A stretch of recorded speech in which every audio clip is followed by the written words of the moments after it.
ప్రపంచ ఆధ్యాత్మిక రాజధాని తిరుపతి కేంద్రంగా ఈరోజు గంజాయి సరఫరా అవుతా ఉంది.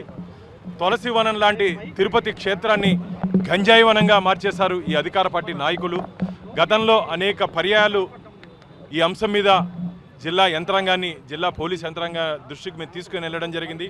కానీ దురదృష్టవశాత్తు అధికార పార్టీ నాయకుల హస్తం దీంట్లో ఉన్న కారణంగానే ఏమో అధికారులు దీంట్లో చొరవ చూపలేదు. ఈరోజు తిరుపతి ఎస్పీ గారికి భారతీయ జనతా పార్టీ ఈ గంజాయి మీద ఉక్కు పాదం మోపాలని చెప్పి మేము ఫిర్యాదు చేయడం జరిగింది. మొన్న యూనివర్సిటీలో ఎస్వి మహిళా యూనివర్సిటీలో జరిగినటువంటి ఎన్నికల గొడవల్లో కూడా గంజాయి తీసుకొని గొడవ చేశారని చెప్పి అక్కడ స్థానికులు చెప్తున్నారు. అంతేకాకుండా తిరుపతి మహానగరంలో గంజాయిని అమ్మేదానికి కొన్ని ఇల్లులు తీసుకొని అక్కడ కూడా యువతీ యువకులకి అక్కడ వారు దాన్ని గంజాయి మత్తులో వాళ్ళు మునిగిదేలే విధంగా ఇక్కడ కొన్ని ముఠాలు తయారీ వారిని ప్రోత్సహిస్తున్నారని చెప్పి మాకు ఇన్ఫర్మేషన్ ఉంది. ఇది మంచిది కాదు. ఎందుకంటే యువత బంగారు లాంటి భవిష్యత్తుని పాడు చేసుకుంటున్నారు. దీంట్లో పూర్తిగా ఎక్కువ శాతం అధికార పార్టీ నాయకుల ప్రమేయం ఉందని చెప్పి కొన్ని వర్గాల ద్వారా మాకు విషయం తెలియడం జరిగింది.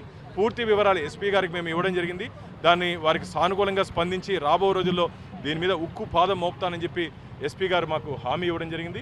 ఎందుకంటే దీన్ని ఎన్నికల కౌంటింగ్ లోపల ఇంకా కానీ దీన్ని కానీ అరికట్టగలిగితే శాంతి భద్రతల్ని కాపాడే అవకాశం ఉంటుంది. ఎందుకంటే కౌంటింగ్ అయిన తర్వాత అధికార పార్టీ కానీ మిగతా కొన్ని రాజకీయ పార్టీలు గంజాయి బ్యాచ్ని అడ్డం పెట్టుకొని గొడవలు సృష్టించాలని చెప్పి ప్లాన్ చేస్తున్నారు. కాబట్టి దాన్ని అరికట్టాలని చెప్పి జిల్లా ఎస్పీని భారతీయ జనతా పార్టీ కోరడం జరిగింది. For more videos like this, subscribe Big TV channel.